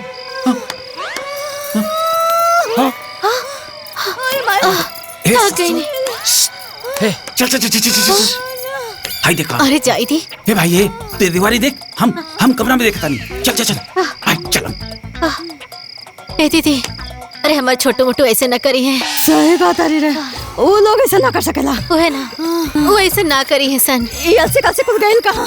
वो दोनों गइले कहाँ? वो है ना कितना खोजता नहीं कुछ पता ना चला। सही बात अरे रे बड़का जासूस बुलवले रालुआ सरवा बेईमान निकल गई, सब लेके भागल। मोर भाई ऐसे ना कर सकता। हे तो कहाँ चल गए? हाँ अंदर ध्यान हो गया का? पता था 1 नंबर की मिल जाए तो बोटी बोटी काट दी। अरे पगला गेल बड़ा का बोटी बोटी कर देबा। हमार भाई ऐसा ना कर सकता। 1 नंबर के तोहर भाई चोर बा, 1 नंबर के बेईमान बा, 1 नंबर के बा। तू दोनों जना कान खोल के सुन ला। ओकनी के साथे साथे दोनों जने के खैर नहीं खे। ज्यादा बोलता रहे।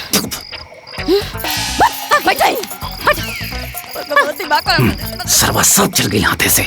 अरे हाथे माई धन चल गई। दीदी, अरे ए दीदी, अरे कहाँ बाड़ू हो? एजे तो बाटी ना। अरे ये कुल काबा, अरे बाप रे।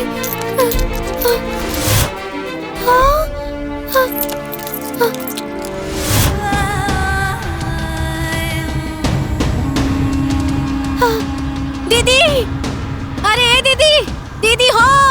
का है रे, का चिल्लाता रही? हाय देख, हाय तोरा तकिया के नीचे सोना के सिकाइल कहाँ से? देखो।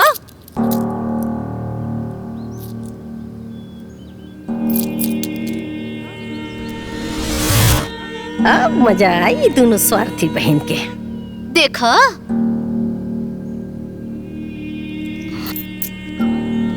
हमरा के का पता?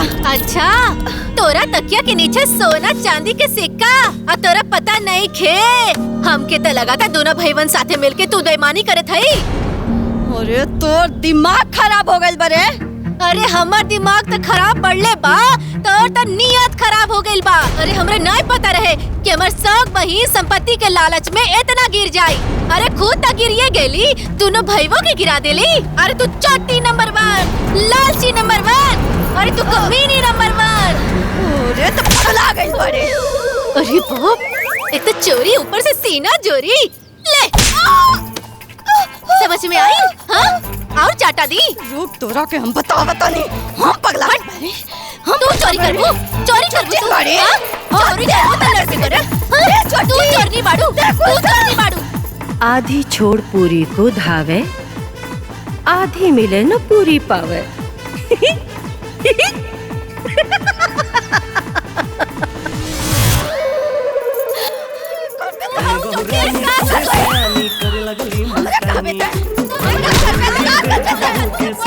वाह रे जमाना, पैसा खातिर बहन बहन के दुश्मन हो गई।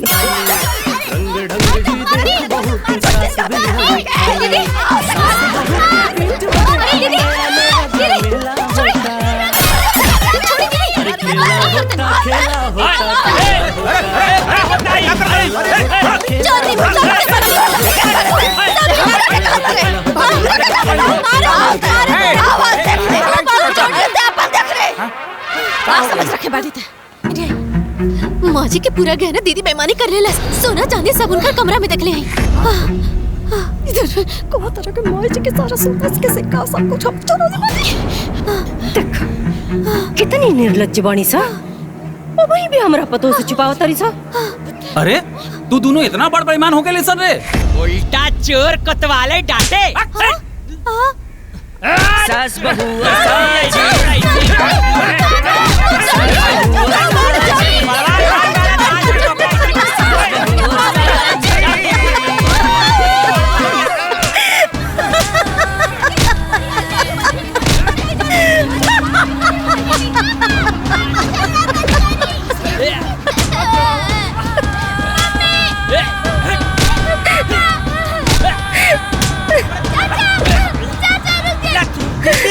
दीदी, जीजा, छोटकी बहन, जीजा, दीदी, 2 दिन हो गई।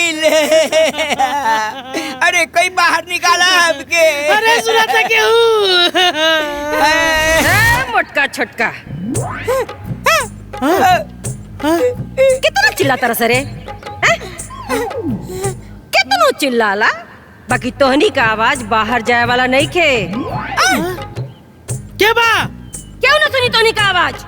क्या बोला था? कहने से बोला था? कहने से बोला था? आवाज आवा था? छोटू, मोटू, हाँ सुन ला कुछ।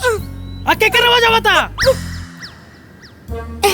ए भूत जी, केने बारू सामने आवो ना, हम माफी मांगा तानी। तोहनी का हाल करे वाला हम ही हैं। तोहनी के दीदी के सास का आत्मा। आत्मा जी, सासू माता जी गोर लगतानी। हमने बताई कैसे, हमने के ये में कौनो दोष नहीं के। अरे सारा दोस्त दीदी जीजा के बा, ओ लोगन की नियत में बेईमानी आइल बा। सही बोला था। दीदी के नियत में बेईमानी समाइल बा और तोहनी के नियत में रे कितना उल्टा सीधा बोलले बड़ा सा हमरा के। क्यों न सुनी तोहनी के आवाज? यही कमरा में बंद करके तोहनी के सड़ा दे। माता जी हमने घर छोड़ के चल जाए। चिल्ला, क्यों न बचाई तोहनी के? और चिल्ला, आवाज बाहर न जाई तोहनी के। अब हमनी के मुलाकात ऊपर होगी। ए माता जी चल गई नी का?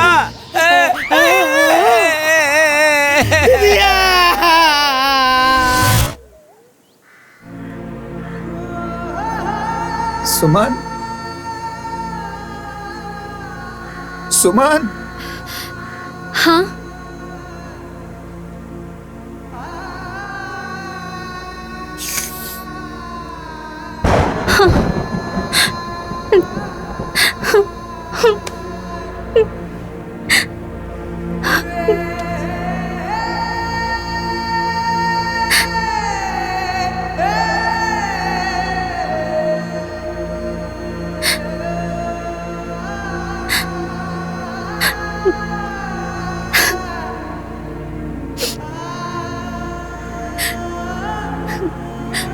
अम्मा जी, अभी अभी तय घर में हम आयल रहनिया और रहुआ हमरा के छुप के चल गई नी।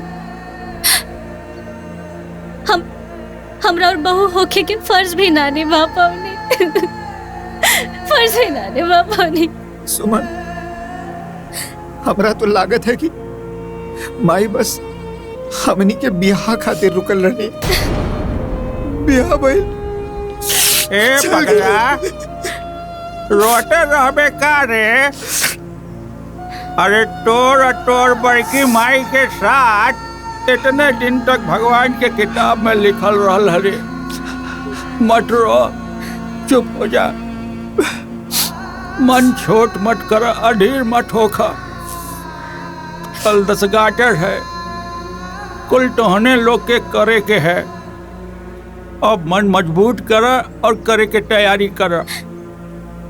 हाँ ए श्री प्रकाश, हे आओ देखो। हाँ, कल कौनो टाइम ना मिली। सब जितना खरीदारी करे के हो ना आजे कइला, फुर्सत ना पाइवा कल। आ जा बाजारे। ठीक बा फूफा। हाँ बाकी तू हमनी के का खरीदब का ना, तू चला ना हमारे साथे। चला ए बबुआ। हाँ तू लोग रोहिया मत बटवा, रोहिया मत। गुरका गुरखा दुल्हन माई, इन्हें उन्हें कहाँ देखा तारा बेटा? तू लोग हमरा के नहीं की देख सकत, बाकी हम तू लोगन के देख सकत नहीं। हम तू लोगन के सामने है बेटा। सामने? हमार बात ध्यान से सुना। ये मृत्यु लोक है बेटा। यहाँ जे केहू भी आवेला ना, ओकरा के एक न एक दिन यहाँ से जाए के पड़ेला। तू लोग भी अब अपने माई के मुंह छोड़ दा बेटा। कैसे कि हमरो जाए के समय नजदीक आ गइल बा। हमारा आशीर्वाद हमेशा तू लोग के साथ रही। तू दोनों जाने अपन ख्याल रखिया। और एक बात ध्यान से सुना कि अगर हमरा पतोह के परेशान कैला ना, हम फिर वापस आए और फिर तोरा गाले पर थप्पड़ लगाई। बुझाई?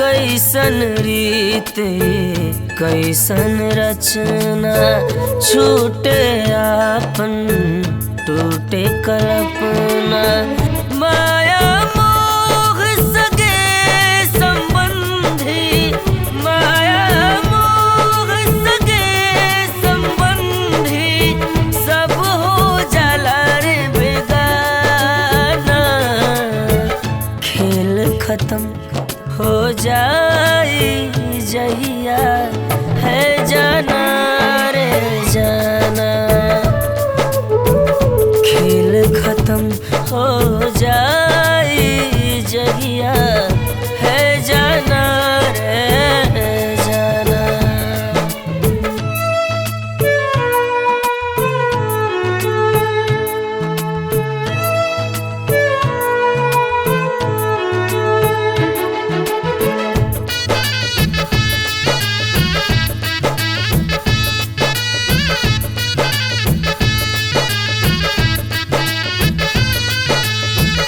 आना जाना जग के रीते फिर भी मोह न जाला हो जन्म के दिन ही भरा खेता मरण के दिन भी लिखाला हो झूठा हूँ के जुड़ल बाटे जग में सब तना रे बाना खेल खत्म हो जाए जहिया है जाना रे जाना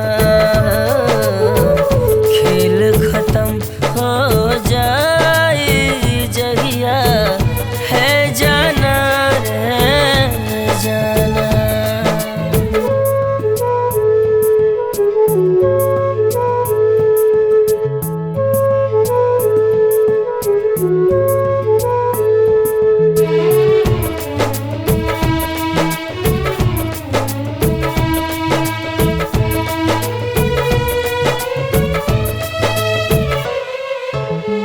बड़ा रे सतावे बड़ा रे रुवावे अंत समय हो विदाई के छोड़े वाला छोड़ के जाए अपना जन के रुवाई के माटी देह मिली माटी में सब माना रे माना खेल खत्म हो जाए जहिया है जाना रे जाना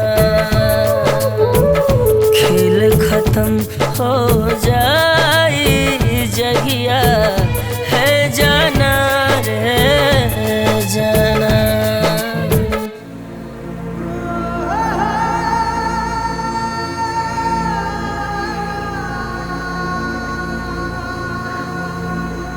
बबुआ ये अंतिम खाना है तोहरे तरफ से तोहार बड़की माई के बबुआ बड़ा श्रद्धा से ही खाना और पानी दी है और हाथ जोड़ करके कहिया कि माई हमार जौन श्रद्धा रहल जौन औकात रहल ओहे हिसाब से हम कोई हो तो कौनो गलती हो गई होके तो ओके क्षमा करिया और आशीर्वाद मांगिया ए बेटा।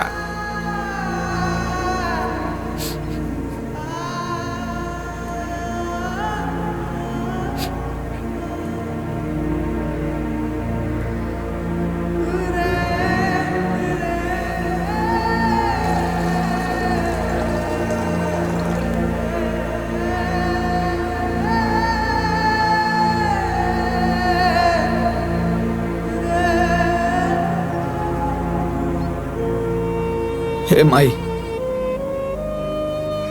आज हमरा तरफ से तोहार अंतिम खाना बा हमरा जितना शक्ति रहल हम कहीं अगर हमरा तरफ से कोनो गलती भैल तो हमरा के माफ करिया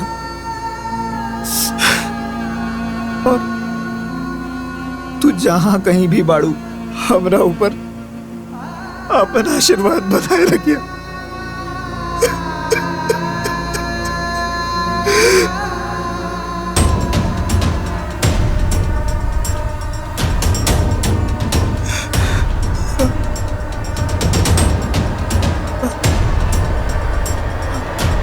माई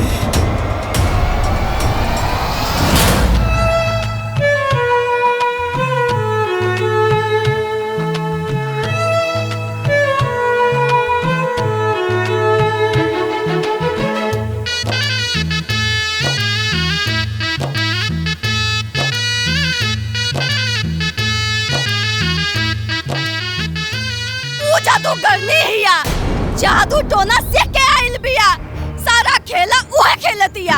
हाँ तब का घर में राखल खजाना गायब हो गई। इतना खोजला के बादो नहीं मिलल।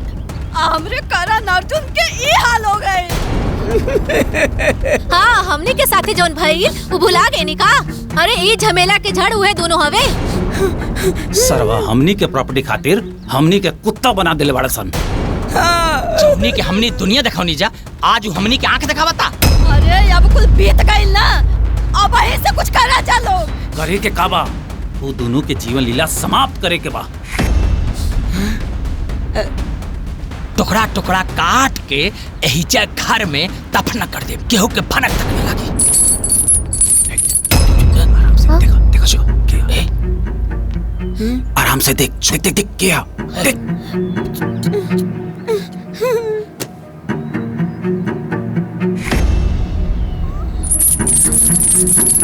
ए जी वह दोनों सनहन हो। आज ओकनी के समाप्त कर देवे के बा एकदम। है सातरा जल्द से।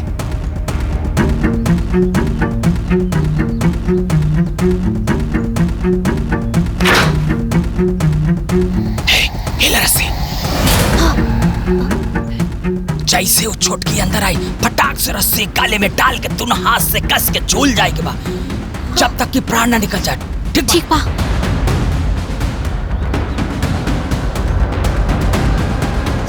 सब लोग तैयार बड़ा? हाँ तैयार बानी।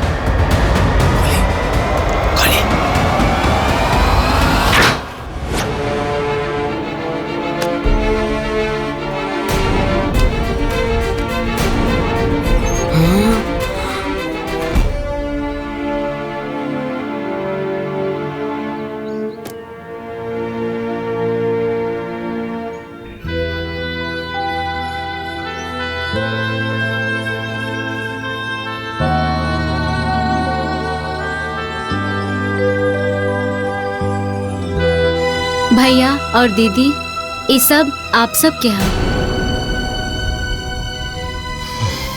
अम्मा जी के सब गहना गुड़िया सोना चांदी के सिक्का आज भी वही तरह सुरक्षित बा। रवा सब चाही ता गिन सकत बानी।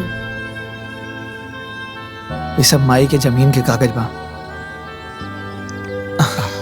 ई 3 महीना पहले माई रोडवेज के पास है एक जमीन खरीद ले रही तोहरा लोगन के नाम से।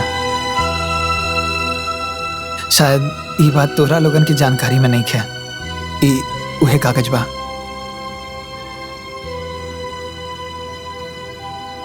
और ये अम्मा जी के बैंक के बैलेंस और ये एफडी के कागज है। ये सब आप सब के हैं। और भैया तोहरा के तो पता बा ना कि जब हमार माई मर गल रहनी त तू हमरा के गोद में ले आके बड़की माई के दे देले रहला। ये अनाथ का अगर केहू सहारा बनलस तो वो तुहे रहला भैया। और मजला भैया तो हमरा के कब्बो खुद से दूर ना कैली।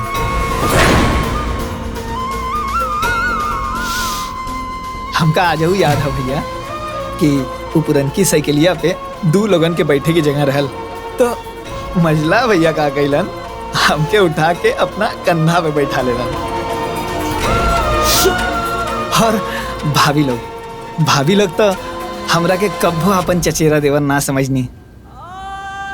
तू जाना तारे सुमन? हाँ। हम एक बारी भैया के साथ है भाभी लोगन के नैहर गई। वहां पे भैया के बहुत नीक कपड़ा मिलल और सेम टू सेम हमों के मिलल। और पता है का भाई हमके 1001 रुपया भेंट मिलल। पूछ ला भाभी से। और भैया लोग, हम तू लोगन से बस यह कहा चाहता नहीं कि माई के चल जाए के बाद हम लोगन की दुनिया में तू लोगन के सिवाय और कोनो सहारा नहीं है। जैसे सारा जीवन अपन बड़की माई की सेवा करनी, वैसे तू लोगन की सेवा करे चाहता नहीं। हम तो हर भाई है, हमरा के गहना गुड़िया धन दौलत जेवर जेवरात इकुल नहीं खे चाहता नहीं। हमरा के बस तू लोगन के साथ और आशीर्वाद चाहिए। ए बाबू, ए संतोष, अरे नारे, अरे हमनी के तोहरा लोग के कितना गलत समझत रहनी हसन रे। तोहरा लोग के ना का से का सोचत रहनी हमनी के, पर ना तू ता हमनी के आँख खोल देला हो, आँख खोल देला। हमने तो राम न बन पौनी जा, लेकिन तू लक्ष्मण बन गया। हे संतोष, माई सही कहत रहली कि हमने भले सगा बेटा बानी, तू सगा बेटा से पढ़ के बड़ा। धन दौलत गहना गुड़िया ये सब कुछ ना चाहिए हमनी के, कुछ ना चाहिए रे बाबू, हमनी के कुछ ना चाहिए। अरे माही के चल गईला के बाद ना तू ही घर के असली मालिक बाड़े। बस एक उम्मीद करता नहीं रे बाबू कि हमनी के जब जब शहर से आई ना, तब तक अपना भाई के बड़ भाई के तरह हमनी के आदर और सम्मान दिए रे बाबू। ये सम्मान सारी जिंदगी रही भैया। हमने बड़ा हुए के बड़प्पन तो ना देखा पौने, बाकी तू सन छोट हुए के पर बहुत अच्छे से निभावले है। हमरे के माफ कर दे छोटकी, माफ कर दे रे। ना दीदी, आप लोग तो हमार गार्जियन है और गार्जियन माफी ना मांगेला, गार्जियन तो आशीर्वाद देवेला। ए छोटको, कबो कबो बढ़ानों से गलती हो जाला, अपन बड़ बहन समझ के माफ कर दिया। अरे दीदी, बड़ लोग माफी ना मांगेला, अरे बड़ गार्जियन तो आशीर्वाद देवेला। ए छोटकी बहन, छोटकी बहना करो दुहाई, हम दोनों है तेरे भाई। अब हमको यही कहना, हमारे पास है 3-3 महीना।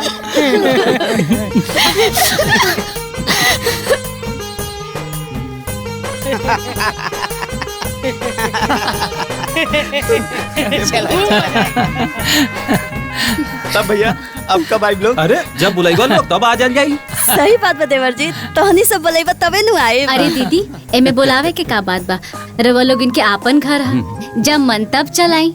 हमनी के सेवा खातिर तैयार बने जा। अच्छा तो ठीक बात है, जल्दी से खुशखबरी दा, देखा हमने कैसे भागल आइन सब। तब तो हमारा अड्डा यही बनेगा, सब्जी पूरी रोज चलेगा। अच्छा चले कि अब लेट होता है। अच्छा प्रणाम भैया। अच्छा दीदी, जोड़ लागत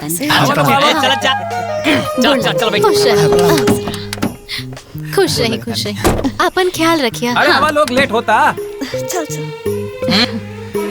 तू लोग अपन ध्यान रखिया, हाँ? और मौका मिले तो हमनी के लगे आइया। ए देवरानी जी, हमरे देवर जी के ख्याल रखिया, बच्चा रोवे के ना चाहिए। अच्छा चला तक, bye bye bye bye by.